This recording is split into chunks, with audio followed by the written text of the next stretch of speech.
মাছ গুস্ত ফয়েদ দিয়ে আমার কিছুই লাগবে না। এই সই সান্নি দিয়ে আমি 2-3 প্লেট ভাত অনায়াসে খেয়ে ফেলতে পারবো। শীতকাল আমার অনেক বেশি পছন্দ, তার উপর শীতকালের সবজিগুলো তা আরো বেশি পছন্দ। শীতকালে আমাদের বাসায় কোনো সবজি থাকুক বা না থাকুক, সই থাকা ইটস ম্যান্ডেটরি। ও আচ্ছা, সই মানে হচ্ছে শিম, আমাদের চট্টগ্রামের ভাষায় আমরা বলি সই। এই সই সান্নি বানানোর জন্য আমি প্রথমে সই, টমেটো, কাঁচামরিচ, আলুকে সিদ্ধ করে নিব। দেন সিদ্ধ হয়ে যাওয়ার পর সই, আলু দুটোটা ভালো করে একটু ছিলে নিব। দেন আমি আরো অ্যাড করেছি পেঁয়াজ এন্ড বরপাতা, ধনিয়া পাতা। দেন পরিমাণ মতো লবণ দিয়ে সবগুলা একসাথে ভালো করে কষালি মাখিয়ে নিব।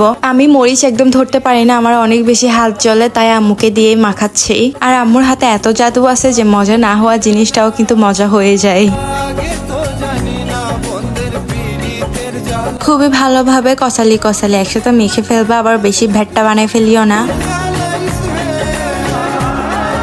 ভালোভাবে কষলানোর পর সবার শেষে সরিষার তেল দিয়ে ভালোভাবে মেখে নিবা। এন্ড সরিষার তেল দেওয়ার পর এটার টেস্ট আরো বেশি জোস হয়ে যায়। যে কোনো ভর্তাতে সরিষার তেলটা দেওয়ার মাস্ট ট্রাই করবা। ফাইনালি রেডি হয়ে গেছে আমার 5 মিনিটে সই সান্নি। ট্রাস্ট মি গাইস, এই ভর্তাটা এত বেশি মজা। তোমরা যারা এখনো খাও নাই তারা প্লিজ মাস্ট ট্রাই করবা। সামনে যেহেতু উইন্টার আসতেছে, অলরেডি চলেই আসছে, আমি অনেক সবজির ভর্তার রেসিপি দিব। তোমরা ফার্স্টে কোন সবজির ভর্তার রেসিপি চাও আমাকে কমেন্ট বক্সে জানাও। যে কোনো ভর্তা গরম ভাতের সাথে হালকা একটু লেবু চিপে খেলে এত না মজা লাগে।